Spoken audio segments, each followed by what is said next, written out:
प्यारे बच्चों, good morning. 9th class की हिंदी मीडियम साइंस में हम 6 चैप्टर कर रहे हैं जिसका नाम है उत्तक। इसमें हम देख रहे हैं जंतु उत्तक। जब हम सांस लेते हैं तब हम अपनी छाती की गति को महसूस करते हैं। शरीर के ये अंग कैसे गति करते हैं? इसके लिए हमारे पास कुछ विशेष कोशिकाएं होती हैं जिन्हें हम पेशीय कोशिकाएं कहते हैं। क्या कहते हैं बेटा? ने पेशीय कोशिकाएं कहते हैं।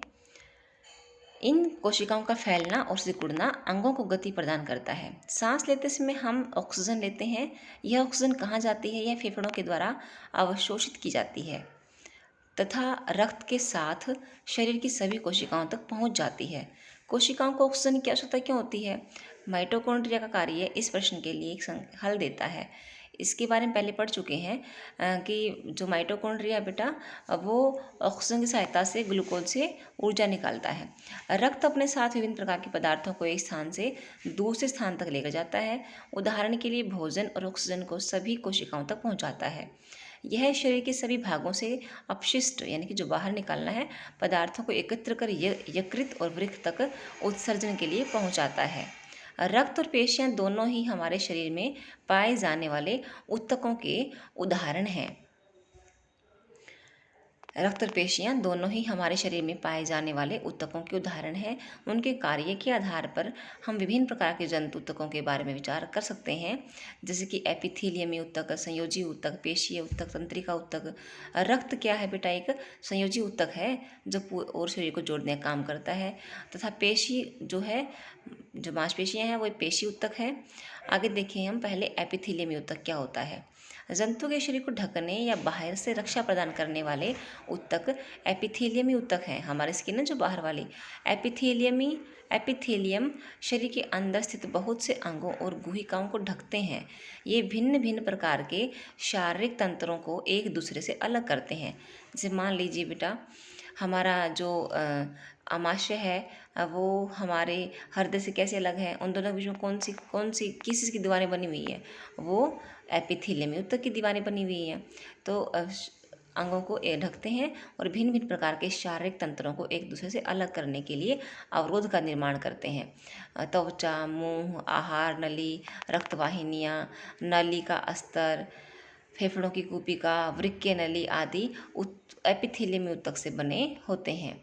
एपिथेलियमी उत्तक की कोशिकाएं एक दूसरे से सटी होती हैं और ये एक अनवरत परत का निर्माण करते हैं। अनवरत यानी कि न टूटने वाली परत का निर्माण करती हैं। इन परतों के बीच चिपकने वाले पदार्थ कम होते हैं तथा कोशिकाओं के बीच बहुत बहुत कम स्थान होता है। स्पष्ट है कि जो भी पदार्थ शरीर में प्रवेश करता है, बाहर निकलता है, वह एपिथेलियम की किसी परत से होकर अवश्य गुजरता है। इसके फलस्वरूप विभिन्न प्रकार की एपिथेलियमी कोशिकाओं के बीच की पारगम्यता शरीर और बाहरी वातावरण और शरीर के विभिन्न अंगों के बीच पदार्थों के आदान प्रदान में महत्वपूर्ण भूमिका निभाती है। सामान्यतः सभी एपिथेलियमों को एक बाह्य रेशेदार आधार झिल्ली उसे नीचे रहने वाले उत्तकों से अलग करती है। चित्र 6.9 में दिखाए अनुसार विभिन्न एपिथेलियम की संरचनाएं विभिन्न प्रकार की होती हैं जो उनके कार्यों पर निर्भर करती हैं। चित्र 6.9 में देखो 6.9 में देखिए विभिन्न प्रकार के एपिथेलियम उत्तक। शल्की, घनाकार, घन के आकार के, क्यूब के आकार के, स्तंभाकार जो खड़े हैं, और एक दिखा गया स्तरित, लेयर्स में है, स्तर हैं जिसमें। आगे देखो विभिन्न एपिथेलियम की संरचनाएं विभिन्न प्रकार की होती हैं, उनके कार्यों पर निर्भर करती हैं। उदाहरण के लिए कोशिकाओं में रक्त नलिका, अस्तर या कूपिका, जहाँ पदार्थों का संवहन वर्णात्मक पारगम्य झिल्ली द्वारा होता है, वहाँ पर चपटी एपिथेलियम उत्तक होते हैं। इन्हें सरल शल्की एपिथेलियम कहते हैं। पतली होती है ना बेटा वहाँ पे, तो शल्की एपिथेलियम कहते हैं। ये अत्यधिक पतली और चपटी होती हैं। इनका अस्तर कोमल होता है, निर्माण होता है, कोमल अस्तर के बनी होती हैं। ये कोमल अस्तर का निर्माण करती हैं।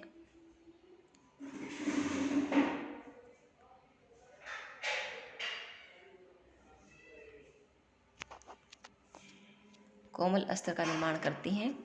आगे देखिए आहार नली तथा मुंह का अस्तर शल्की एपिथेलियम से ढका होता है। आहार नली और मुंह का अस्तर। आहार नली कौन सी बेटा? हमारे मुंह से लेकर के हमारी भोजन नली, आमाशय, छोटी आंत, बड़ी आंत, अग्नाशय, ठीक है ना, ये आहार नाल है हमारी। उसके बाद आहार नली का स्तर शल्की एपिथेलियम से ढका होता है। शरीर का रक्षात्मक कवच अथवा अर्थात त्वचा इन्हीं शल्की एपिथेलियम से बनी होती है। हमारी जो ये रक्षा वाली त्वचा है ना, हमारी त्वचा है, वो भी किससे बनी है? शल्की एपिथेलियम से बनी है। त्वचा की एपिथेलियमी कोशिकाएं इनको कटने और फटने से बचाने के लिए कई परतों में व्यवस्थित होती हैं। तो एपिथेलियम जो कोशिकाएं हैं, कटने फटने से बचाने के लिए कई परतों में होती हैं। चूँकि ये कई परतों के पैटर्न में व्यवस्थित होती हैं, इसीलिए इन एपिथेलियम को स्तरित शल्की एपिथेलियम कहते हैं। देखो बेटा, स्तरित शल्की एपिथेलियम, ठीक है ना, हमारे त्वचा की कोशिकाएं हैं ये।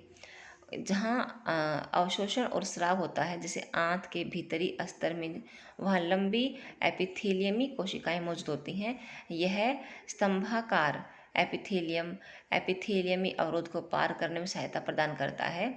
श्वास नली में स्तंभाकार एपिथेलियमी ऊतक में पक्षमाभ होते हैं। श्वास नली जो हमारी सांस की नली होती है ना बेटा, वहाँ पर स्तंभाकार एपिथेलियम ऊतक में पक्षमाभ होते हैं, यानी कि सीलिया होते हैं, जो कि एपिथेलियम ऊतक की कोशिकाओं की सतह पर बाल जैसी संरचनाएं होते हैं। हाँ तो बेटा, हम कह रहे थे कि एपिथेलियमी ऊतक की कोशिकाओं की सतह पर बाल जैसी संरचनाएं होती हैं। ये पक्षमाभ यानी कि सीलिया गति कर सकते हैं, हल्के बाल से होते हैं बेटा। हमारी नाक की बात कर रहा है ये, देखो क्या कह रहा है इसमें, देखो श्वास नली में है ना, श्वास नली में स्तंभाकार एपिथेलियम ऊतक में पक्षमाभ होते हैं, जो कि एपिथेलियम ऊतक की कोशिकाओं की सतह पर बाल जैसी संरचनाएं होती हैं। ये पक्षमाभ गति कर सकते हैं तथा इनकी गति श्लेष्मा के आगे स्थानांतरित करके साफ करने में, श्लेष्मा होता है ना बेटा, जैसे कि नाक को गीला रखता है, जो गति को श्लेष्मा को आगे स्थानांतरित करके साफ करने में सहायता करती हैं सीलिया, ये जो बाल होते हैं। इस प्रकार के एपिथेलियम को पक्षमाभी स्तंभाकार एपिथेलियम कहते हैं। तो हमने देखा ना बेटा, ये कहाँ कहाँ पाए जाते हैं। एक तो शल्की जो है, ये कहाँ शल्की एपिथेलियम कहाँ पाया जाएगा, एक तो बताया इसने कि रक्त की जो नलिकाएँ होती हैं ना, रक्त नलिकाएँ होती हैं, वहाँ पाया जाता है। और एक ये बताया इसने कि ये वाला स्तरित शल्की कहाँ पाया जाता है, हमारी त्वचा जो हमारी रक्षा करती है ना, ये त्वचा में स्तर पाए जाते हैं, कई सारी परतें पाई जाती हैं, ठीक है ना। और पक्षमाभी जो स्तंभाकार है, ये बताया कि श्वास नली पाए जाते हैं। अब देखते हैं कि घनाकार कहाँ आता है, ठीक है। घनाकार एपिथेलियम वृक्क के नली और लार ग्रंथि के नली के अस्तर का निर्माण करता है। कहाँ कहाँ बेटा, एपिथेलियम जो है, घनाकार एपिथेलियम है, वो वृक्क हमारा या जो गुर्दे होते हैं ना, उनकी वृक्क नली का और लार ग्रंथि की नली के अस्तर का निर्माण करता है, जहाँ उसे सहारा प्रदान करता है, यांत्रिक सहारा। ये एपिथेलियम कोशिकाएं प्रायः ग्रंथि कोशिका के रूप में अतिरिक्त विशेषता ऊर्जा अर्जित कर लेती हैं, जो एपिथेलियम ऊतक की सतह पर पदार्थों का स्राव करती हैं, यानी कि स्राव बाहर छोड़ती हैं। कभी कभी तो बेटा एपिथेलियम ऊतक का कुछ भाग अंदर की ओर मुड़ जाता है और यह बहुकोशिक ग्रंथि का निर्माण करता है। यह ग्रंथिल एपिथेलियम कहलाता है। क्या कहलाता है बेटा, ये ग्रंथिल एपिथेलियम। अगला है संयोजी ऊतक। रक्त एक प्रकार का संयोजी ऊतक है। इसे संयोजी ऊतक क्यों कहते हैं, क्योंकि ये जोड़ने का काम करता है। इस अध्याय की भूमिका में इस संबंध में एक संकेत दिया गया है। आइए अब हम उस तरह के ऊतक के बारे में विस्तार से जानकारी लें। संयोजी ऊतक की कोशिकाएं आपस में कम जुड़ी होती हैं और अंतर कोशिकीय आधात्री मैट्रिक्स में धंसी होती हैं। यह आधात्री जेली की तरह तरल, सघन या कठोर हो सकती हैं। कोशिकाएं मिली नहीं होती हैं, लेकिन एक पदार्थ में डूबी होती हैं। अब ये पदार्थ जो है आधात्री जो है जेली की तरह तरल, सघन या ठोस हो सकती है। आधात्री की प्रकृति विशिष्ट संयोजी ऊतकों कार्य के अनुसार बदलती रहती हैं। अब रक्त की एक बूंद जो स्लाइड पर लें, उसमें मौजूद विभिन्न कोशिकाओं को देखने की कोशिश करें। उसमें आपको क्या क्या दिखाई देंगी, रक्त के तरल आधात्री भाग को, लिक्विड भाग को क्या कहेंगे, प्लाज्मा कहेंगे। प्लाज्मा में RBC लाल रक्त कोशिकाएं, WBC वाइट ब्लड सेल्स, ठीक है बेटा, और प्लेटलेट्स आदि निलंबित होती हैं। प्लाज्मा में प्रोटीन, नमक और हार्मोन भी होते हैं। रक्त पदार्थों को शरीर के एक भाग से दूसरे भाग में संवहन करता है। अस्थि संयोजी ऊतक का एक अन्य उदाहरण है।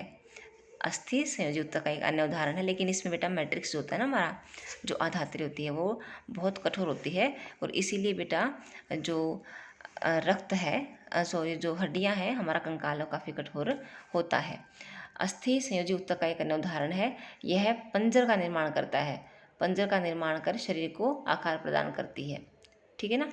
अस्थियाँ जो हड्डियाँ हैं ना वो शरीर को आकार प्रदान करती हैं। एक बार देखो डायग्राम में यहाँ तो ये दिखा रखा है।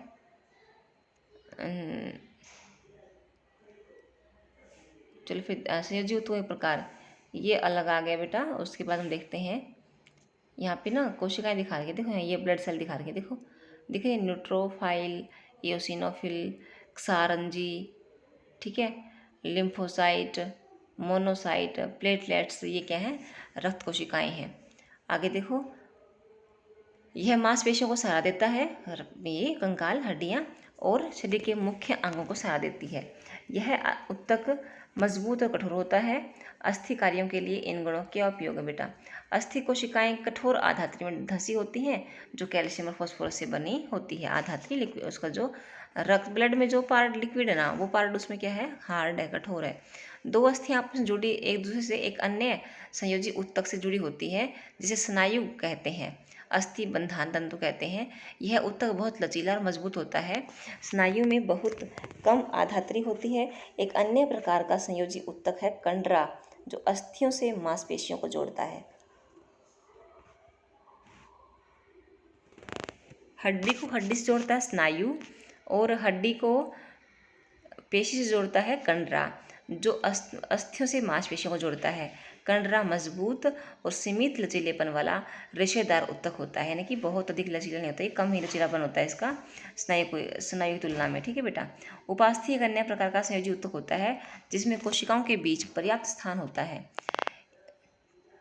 इनकी ठोस आधात्री प्रोटीन और शर्करा की बनी होती है। यह अस्थियों के जोड़ों को चिकना बनाती है। इसकी उपस्थिति जो बेटा कहाँ कहाँ पाई जाती है, नाक, कान, कंठ और श्वास नली में पाई जाती है। हम कान की उपास्थि को मोड़ें परंतु हाथ की हड्डी को नहीं, है ना बेटा, क्योंकि कान में क्या है, उपास्थि है और हाथ में अस्थि है। तो अस्थि क्या होती है, हड्डी, उपास्थि थोड़ी सी नरम होती है और पेशी से थोड़ा सा कठोर होती है। तो आइए ये दो ऊतक किस प्रकार भिन्न है अगले टॉपिक में हम करेंगे। चलिए इसको तो हम खत्म ही कर लेते हैं। एरियोलर संयोजी ऊतक त्वचा और मांसपेशियों के बीच रक्त नलिका के चारों ओर और नसों और अस्थि मज्जा में पाया जाता है।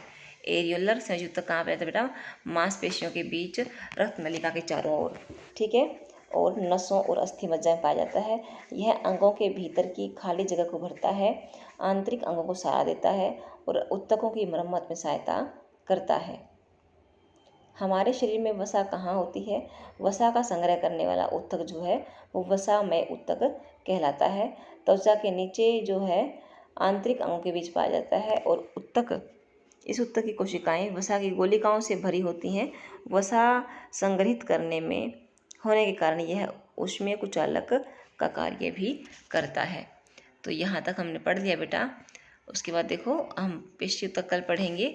आज हमने पढ़ा संयोजी ऊतक और एक ये था जंतुओं में ऊतक के बारे में, ठीक है ना। संयोजी ऊतक और एपिथेलियम ऊतक हमने जंतुओं के दो ऊतक पढ़ दिए हैं और अभी रहते हैं पढ़ने हमारे पेशीय ऊतक और तंत्रिका ऊतक, ठीक है बेटा। तो आज के लेसन में इतना ही, आगे भी मिलेंगे। इसी से thank you and all the best.